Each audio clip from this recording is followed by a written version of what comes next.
Hola, ¿qué tal? Me da mucho gusto saludarles. A lo largo de estas emisiones de Sociedad Transparente, hemos venido hablando de las acciones que se llevan a cabo para impulsar el tema del derecho de acceso a la información y la transparencia gubernamental. En este programa nos referiremos el día de hoy a las distintas mediciones que se hacen para evaluar los avances o retrocesos en la materia. ¿En qué consisten estos estudios? ¿Para qué sirven? ¿Quiénes hacen las mediciones referidas? A los ciudadanos nos queda conocer los resultados, darles una debida interpretación y exigir a nuestras autoridades que se esmeren en cumplir con lo que marca la ley y realizar un ejercicio efectivo de rendición de cuentas. Acompáñenos. Desde que se crearon las leyes de transparencia en todo el país, organizaciones de la sociedad civil, órganos garantes y otras instituciones, tanto públicas como privadas, han venido impulsando mecanismos de medición de la transparencia. Estas mediciones permiten tener un diagnóstico de cómo se encuentra operando el sector público con sus dependencias y entidades en materia de acceso a la información, combate a la corrupción y políticas públicas con enfoque de transparencia. La Conferencia Mexicana para el Acceso a la Información Pública, integrada de manera voluntaria por los 33 organismos de acceso a la información del país, otorgó por concurso al Centro de Investigación y Docencia Económica, CIDE, el segundo estudio de la métrica de la transparencia en México, diagnóstico del estado del acceso a la información pública. El estudio tiene como objetivo encontrar áreas de oportunidad y de mejora en materia de transparencia y en los instrumentos que se han diseñado para ampliar el ejercicio del derecho de acceso a la información pública. Habla Óscar Guerra Fort, presidente del Instituto de Acceso a la Información del Distrito Federal y coordinador de este estudio. Y en esto que para muchos ciudadanos seguramente les llamará la atención, medir la transparencia, ¿se puede medir? Pues nosotros creemos que sí, porque es muy importante, porque bueno, la gente ha oído mucho, bueno, no mucho, pero empieza a escuchar el tema de la transparencia y el acceso a la información, pero por ejemplo a mí me preguntan muy cotidianamente en reuniones sociales, etcétera, cuando les digo a qué me dedico, dicen, oye, ¿y el Distrito Federal sí es transparente o no es transparente? ¿Si hay acceso a la información o no la hay? ¿Cómo está el DF en relación a las entidades o a la federación? No se trata de competir, se trata obviamente de ver cuál es el estado del arte que guarda el acceso a la información. Recordemos que este tema pues más o menos es novedoso en nuestro país. A partir del 2002 hubo las primeras leyes, estamos cumpliendo 7 años, por decirlo así, estamos todavía en la niñez, si lo lográramos con la vida de un humano. Pero creo que es importante poder medir con un simple objetivo, medir para mejorar.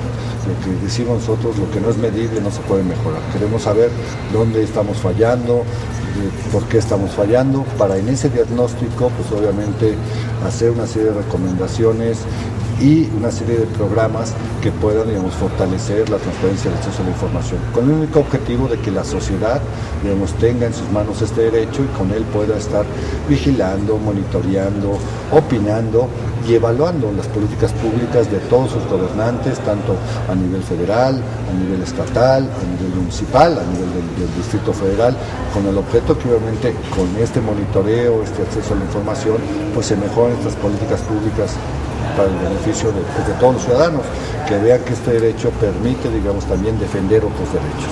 Claro.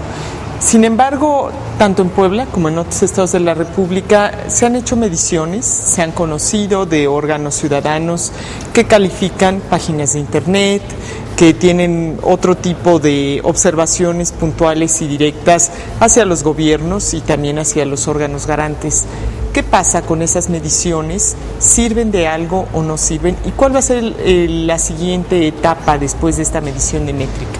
Mira, es cierto, ha habido varias mediciones en el país, a veces las organizaciones de la sociedad civil, a veces instituciones educativas, investigadores o los propios órganos garantes. Bueno, ellos tienen la obligación en muchas leyes de estar evaluando frecuentemente.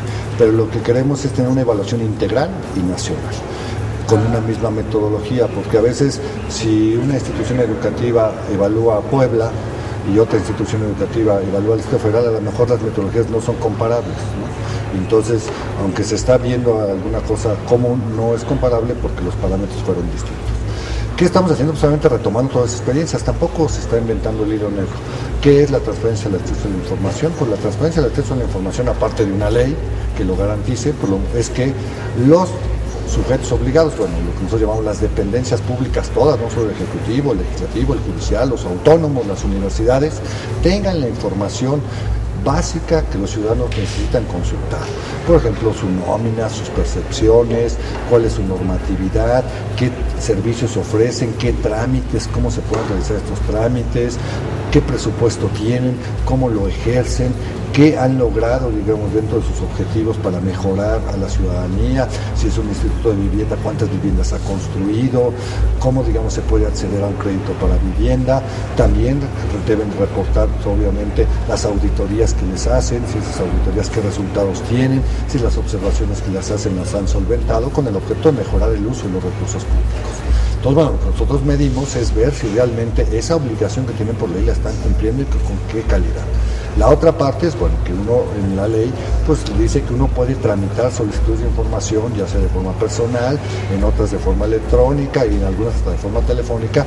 Bueno, lo que vemos es que esas oficinas que se encargan de recibir esas solicitudes de información que hacen los ciudadanos, pues obviamente cumplan lo que la ley dice, que estén señaladas para que los ciudadanos las puedan ubicar, que se les oriente cuando ellos llegan de cómo pueden llenar los formatos, o se les oriente si son electrónicas cómo pueden acceder a esas solicitudes, y también se les oriente que en dado caso que la respuesta que ellos reciban no les sea satisfactoria, pues se les diga que pueden interponer un recurso de revisión, un recurso de queja, con el objeto que si ellos tienen la razón, el órgano garante garantice que se les entregue la información. Entonces eso. Y lo otro que medimos, que es muy importante, y lo hacemos con una técnica que se llama usuario simulado, les hacemos preguntas en todos los estados, en todos los municipios, preguntas homogéneas, que ellos obviamente no saben qué preguntas les vamos a hacer, y entonces medimos la calidad de la respuesta. Primero si hay respuesta, ¿no? Y después si la respuesta es satisfactoria en términos de lo que la ley marca, de que si es información pública. También vamos a preguntar sobre información reservada, y entonces ellos, si es reservada, tendrán que explicarle al ciudadano, o sea, motivarle, fundamentarle, como dicen los abogados, por qué esa información no se la pueden dar, cuál es el riesgo que se corre o el daño que se puede generar, y en qué momento a lo mejor esa información puede ser pública. O también vamos a preguntar sobre información confidencial, porque muchos o la gran mayoría de las dependencias públicas manejan a veces datos nuestros y que no pueden entregarse a las otras personas, están haciendo un mal uso de ellos, y entonces también vamos a medir que apliquen perfectamente estas cuestiones que tienen que ver con la confidencialidad o el manejo de datos personales, y que solamente pueden ser utilizados por aquellos que son poseedores de los mismos. Entonces la idea es medir esta calidad de la respuesta.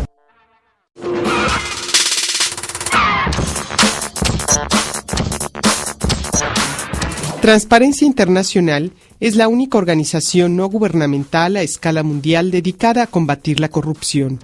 Desde 1999 se constituyó el capítulo México para generar cambios concretos en el marco institucional y en la cultura de la legalidad en México.